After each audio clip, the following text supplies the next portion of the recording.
Ľudia, viete, kto je vlastne Bendy? Toto je video, kto je vlastne Bendy. Viete, kto je Bendy? Presne táto príšera. Áno, presne túto príšeru myslím. Viete, kto to vlastne v skutočnosti je? Ja viem. No, vlastne jeden chlap mal Bendyho tak moc rád, že ho chcel vidieť aj v realite.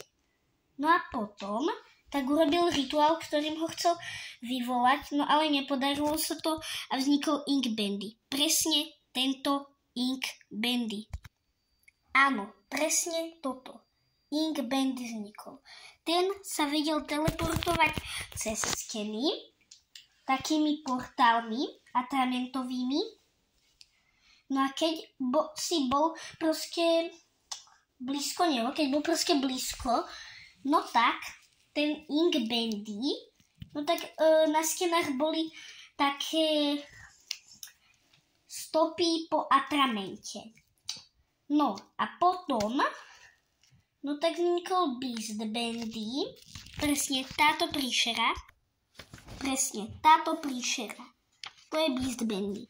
No a on vlastne, keď si bol v tej hre, no tak vlastne ten Beast Bendy tam proste bol na takom kresle a okolo neho boli telky, kde sa prehrávala Bendyho rozprávka.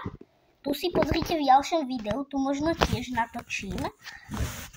No a potom, potom tam bol aj Boris, čo je vlastne taký ten, ako keby pes, presne tento.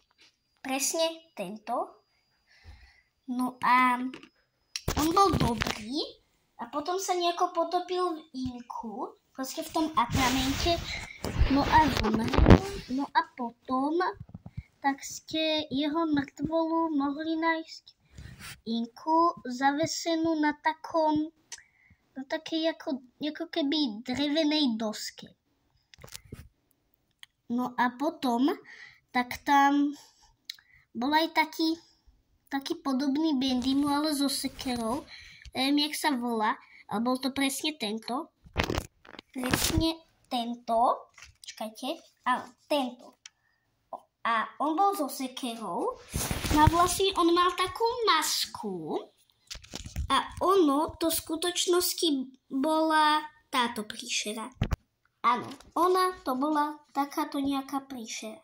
No a ona mala takú masku, ona si dala takú masku, no a potom, tak vlastne ona sa premenila na toho so sekerou, mala aj traky, no a to je vlastne všetko. A ináč Bendy bola vlastne ešte iba taká rozprávka, proste, to bola iba rozprávka.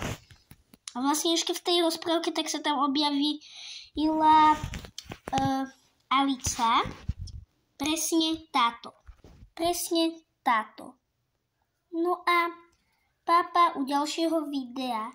Tak čaute a dúfam, že ste sa teda o Bendym naučili niečo viacej. A vlastne ešte vám môžem ukázať aj ten rituál. No a ľudia, takto nejak teda vyzeral ten rituál. A toto sú zapálené sviečky. Takže takto nejak vyzeral ten rituál. Tak teda už vážne, čaute u ďalšieho videa o Bendym.